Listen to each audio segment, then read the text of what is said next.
매일 성경과 함께하는 오늘의 큐티 시간입니다.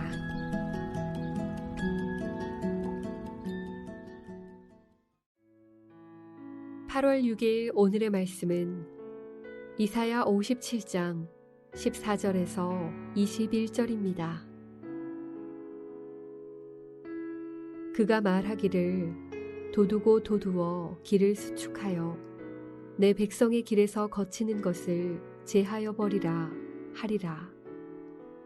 지극히 존귀하며 영원히 거하시며 거룩하다 이름하는 이가 이와 같이 말씀하시되 내가 높고 거룩한 곳에 있으며 또한 통회하고 마음이 겸손한 자와 함께 있나니 이는 겸손한 자의 영을 소생시키며 통회하는 자의 마음을 소생시키려 함이라.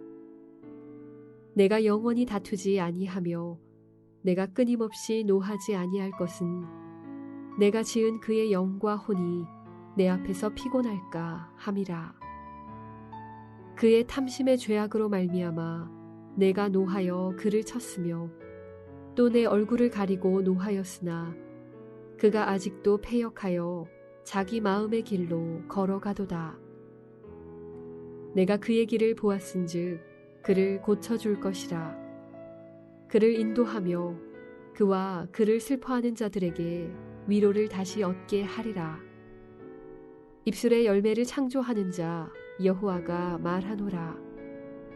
먼 데 있는 자에게든지 가까운 데 있는 자에게든지 평강이 있을지어다.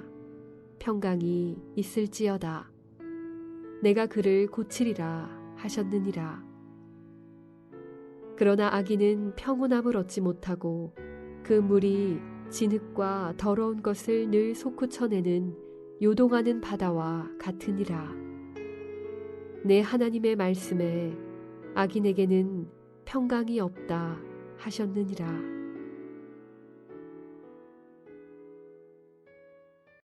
이사야 57장 14절에서 21절 말씀을 함께 묵상하겠습니다. 56장 1절에서 8절에 보면 하나님은 정의와 의를 행하고 안식일을 지키는 자들이 언약 백성 안으로 들어올 것이며 새로운 공동체의 일원이 될 것이라고 말씀하셨습니다. 그리고 바로 개같은 이스라엘 지도자들을 책망하시면서 우상 숭배하는 이스라엘과 지도자들의 죄악을 낱낱이 드러내셨습니다. 여기까지 보면 정말 이스라엘과 또한 인간에게 소망이 없음을 절실히 깨닫게 됩니다. 하지만 하나님은 그의 백성을 버리지 않으셨습니다. 40장 1절에 내 백성을 위로하라 위로하라 말씀하신 하나님께서 동일한 의미로 오늘 본문 14절에 4개의 명령을 하십니다. 도두어라 도두라, 길을 수축하라, 거치는 것을 제하라, 이렇게 말씀하시죠. 도두라는 빌드업이란 뜻으로 길을 만들라라는 의미입니다. 그리고 거치는 것을 제하라고 하시는데요. 거치는 것은 하나님께 나오는데 방해되는 것들입니다. 우상 숭배일 수 있으며 음란일 수 있습니다. 그런데 전체적인 문맥에서 보면 교만, 자만입니다. 하나님께서 이 명령을 지도자들에게 하신 것인지 이스라엘 백성들에게 하신 것인지 열방에게 하신 것인지 정확히 판단하기 어렵습니다. 하지만 중요한 것은 하나님께 나아올 길, 하나님께 돌아갈 길, 영적 회복의 길을 만들라고 하시는 것이죠. 하나님께 나오라고 하십니다. 우리의 삶의 방향은 언제나 하나님이어야 합니다.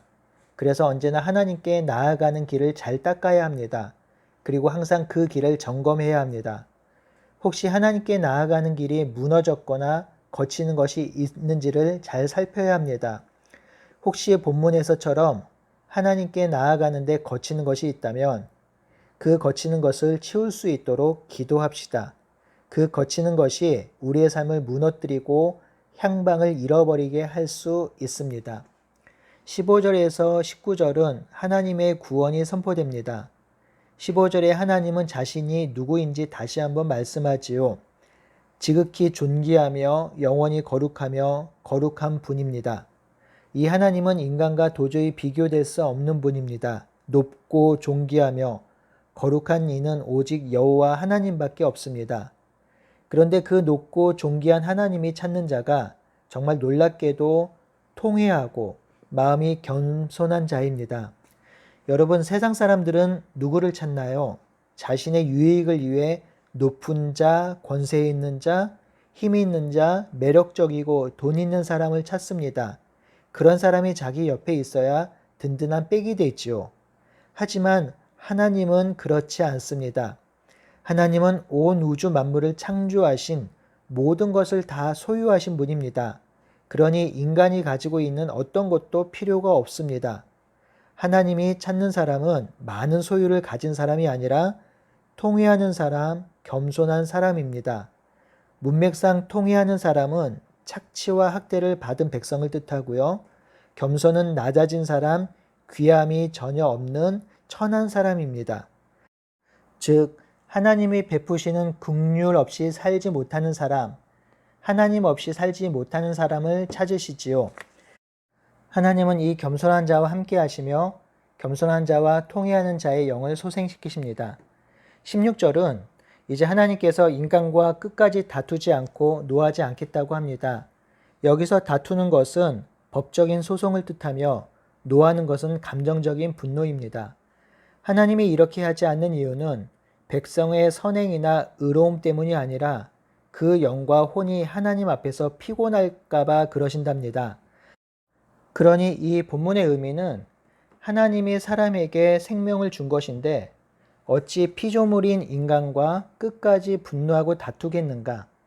그래서 인간의 죄악 때문에 더 이상 다투지 않고 노하지 않겠다라는 의미입니다. 17절, 사실 여호와께서 이스라엘의 탐심을 보고서 노하시고 그들을 치셨습니다. 그리고 얼굴을 가리셨습니다. 그렇지만 여전히 이스라엘은 패역하고 음란하고 우상숭배합니다. 돌이키지 않고 자기 마음의 길을 따라갑니다. 탐심과 죄악의 길로 가는 이스라엘이 더 이상 돌이킬 수 없는 상태, 소망이 보이지 않습니다.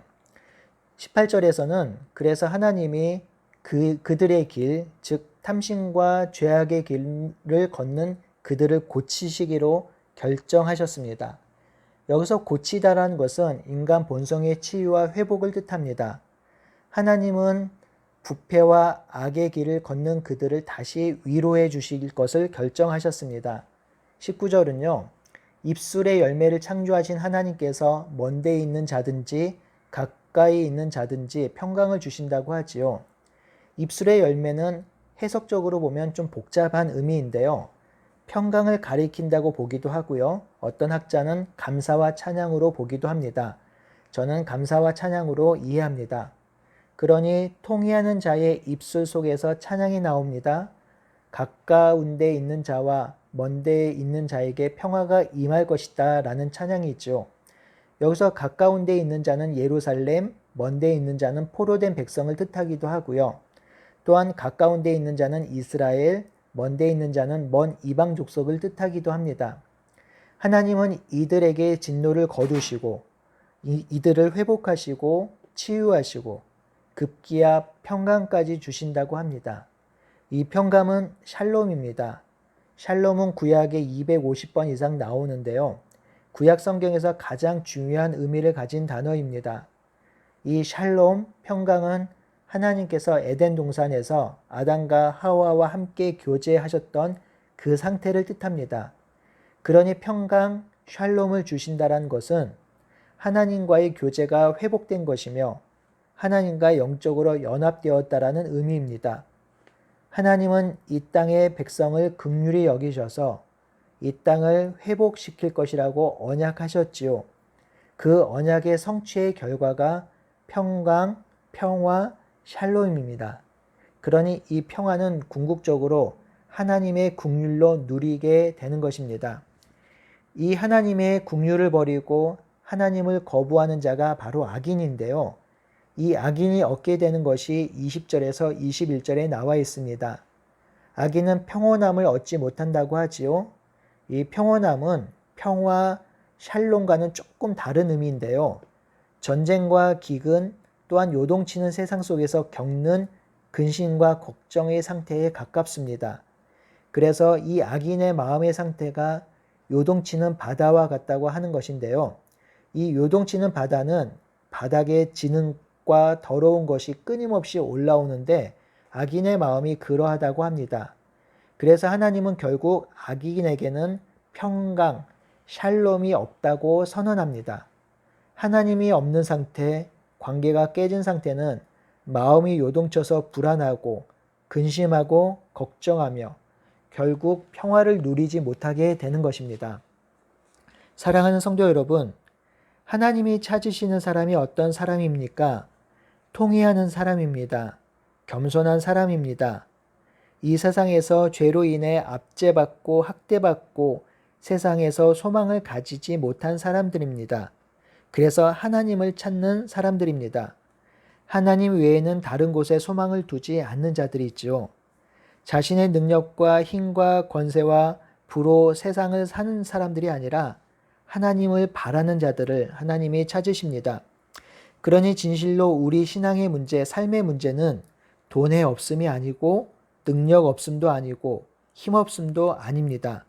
돈과 능력과 힘은 모두 하나님이 가지고 계십니다.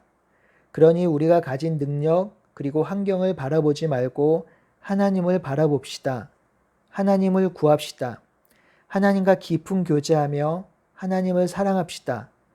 하나님만 사랑한다고 고백하며 하나님만이 참 구원자 되심을 인정하며 그 하나님께 소망을 둡시다. 그리하면 하나님께서 고치실 것입니다. 하나님이 치료하실 것입니다. 하나님께서 회복하실 것입니다. 우리 하나님은 모든 높음보다 높음이시며 모든 능력보다 더 능력이십니다. 이 세상 무엇과도 비교할 수 없는 거룩하신 분이십니다. 이렇게 상하고 통회하는 마음, 겸손한 마음으로 하나님께 나아갈 때 하나님이 우리를 고치신다고 약속하셨습니다. 우리를 새롭게 하시고 우리를 새로운 피조물로 회복하시고 고치셨습니다. 이런 새로운 피조물 된 우리에게 주신 가장 놀라운 축복이 바로 평화, 평강, 샬롬입니다. 우리 하나님께 나아가는 길을 돋구고 수축하고 걸림돌을 제거합시다.